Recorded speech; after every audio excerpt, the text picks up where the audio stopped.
Hello everyone. Today I wanted to touch a topic that might be a little triggering if you're not ready for it. So if you know what it's about and you think you're not ready for it, I would recommend don't watch this. So today we're going to talk about, are you possibly the toxic person? Because so far the last several months I've been talking to a lot of people. They've been private messaging me and they're telling me the situation that I didn't even ask about with their loved one or partner, and they're blaming them for everything, but they seem like they might be the toxic one. Because if somebody ghosts you or discards you and it's been an abusive relationship and it's been toxic, maybe they didn't do that because they're a so-called narcissist. Maybe they did that to protect themselves from your toxicity. So we're going to look at some things to see if you are or aren't, because the whole thing is that after getting out of a relationship like this, or you're still in the midst of it, you have to do some type of self-assessment. If you're afraid of doing that, or you're definitely in denial of it, then possibly you might be the toxic person. Okay, so let's go through some stuff. So there's definitely a lot of free assessment tests online. So you could take an NPD test, which is a narcissistic personality disorder test. You could take any of the cluster B personality disorder tests, bipolar disorder you could take, or borderline personality disorder, or psychopathy test, anger management test. There's so many assessments that you could take for free now online, where there's almost no reason not to do it, because you want to make sure that you weren't the problem in the relationship.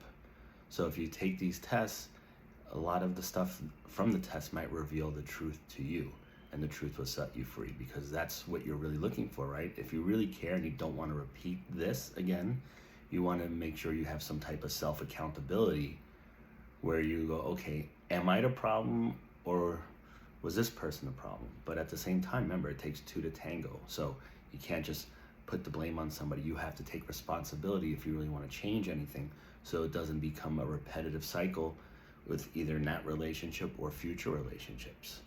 Okay. And then, are you able to honestly reflect on what you have done and what you have contributed to that relationship? If you just blame them all the time, that's not helping. It's like, what kept you in that relationship for as long as it has? What did you do to escalate things or to try to calm things down? And those are things to really look at. This is your own journaling, pretty much journey to see that. What are other things? During the relationship, did you take any accountability for anything? Did you really try to work on anything? Did you change anything? Or was everything blame shifting? Oh, that was your fault. I did this because of you. I act like this because of you. I cheated on you because of you. All these things. Is that something that you did or didn't do? These are things to really reflect upon. A lot of the narcissists or anybody who's toxic that has realized that they are that has taken these tests in the past because they were in a relationship with somebody else that was toxic and was trying to figure out them. And as they started to take these self-assessment tests, they realized it was themselves. So this is something that's really important, because if you really want to go upon the healing journey, you have to do some self-reflection. Because if it's always a pity party and creating flying monkeys and smear campaign against your ex, that's not helping you look at anything to change anything. And this is why I thought of making this video today. Also, a lot of people these days just ghost people. Doesn't make them a narcissist. If you talk to somebody online or you went on a date and it just wasn't working out, that person ghosted you, because people don't feel any sense of responsibility or obligation to apologize and say, oh, this date really sucked, we had no connection, I'm sorry, good luck. A lot of people are not going to do that. They're just not going to reply to you, and that's it. It doesn't make them a narcissist. So the same thing with the word empath and narcissist, God and love. Everybody's using that term so overly, it's so overly done where it's losing its meaning for it, which is not helping people. Okay, so let's see. Also, was that person's rage triggered as reactionary abuse? Did they fight back with you because they couldn't take the abuse anymore? And this is something too. Did you gaslight them and manipulate them to get a reaction to show that you're the victim? Because if this is what you're doing, this isn't right either. So when you look at 3 type of responses, you have fight, flight, or freeze. I know in the past, in being in an abusive relationship, the thing that I would do is flight. I would leave. I would get out of the environment. Sometimes you can't always do that. So the other thing would be freeze, which would be to shut down and just be quiet. That didn't help. So eventually that person's gonna get you to react because that's what they want. It was calculated. They're manipulating you. So when you finally get to the point where you fight, it doesn't be physical, it could be just verbal. Break something, throw something, scream and let it out. This is your fight response, and you're doing it to protect yourself because maybe the other 2 that you did in the past didn't help at all. So looking at these things are really important. And look, if you keep triggering that person, oh, they just walked away. Oh, I'm gonna make them pay for that. Oh, they're quiet. I'm gonna keep poking at them till they respond. Oh, they responded. They fought back. I'm the victim. So these are things to really start to look at, because remember, when somebody starts to react from reactionary abuse to defend themselves, they probably hit that point where nothing else has worked.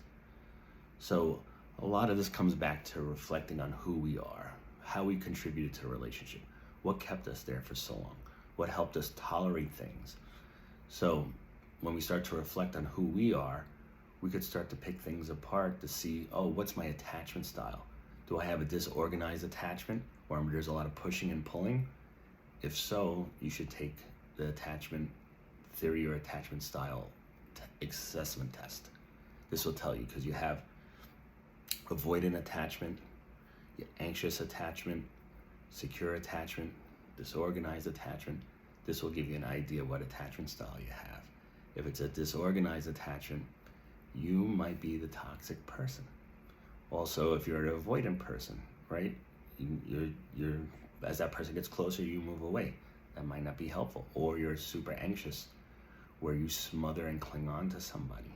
So all these things play a big part in your relationship. And doing a self-assessment is a super important thing to reflect on things. If you don't want to do it, that's fine. Some people love to run around toting the victim flag. If you really want to change your future relationships, you have to start with changing yourself first by being able to assess and reflect on what you have done and what have you contributed to past relationships. Why do you respond or act a certain way? I'm not saying that anybody's a victim or an abuser. I'm just saying if we really want to help ourselves, we have to take accountability and responsibility for what we have done. And if we happen to be the person that was the abuser, then we could go get some help. Not everybody has a personality disorder where that's really hard to change. A lot of people just coming from a place where their past has dictated their present, and if they don't change their present, they're gonna repeat that in the future. So looking at a lot of these things is really important, because there's a lot of people that message me that say, oh, my ex or my boyfriend or my husband or my girlfriend or my wife has done this and they're doing that, and this is what they did to me, and this is what I did to them, and this is how they responded. And it's like, wait a second, you might be the person that's the abuser, not the victim. That person might be reacting in a way to protect themselves. So if you really want to make sure that you're not the one who has these toxic characteristics or traits, you have to do some self-reflection and take some assessment tests. And from here, this could actually change your future, especially if you're able to change those things. Some people love drama, and they know who they are, and this is the relationships they seek out because they need that type of fuel to make them feel like they're getting something in life. And if you're that person, own it. If you I like drama, then own it. I'm not that type of person. So, from here, what we were talking about is, are you the toxic person? And if you're not, that's great. And if you are, now you know, and you have that opportunity and chance to change that. Good luck.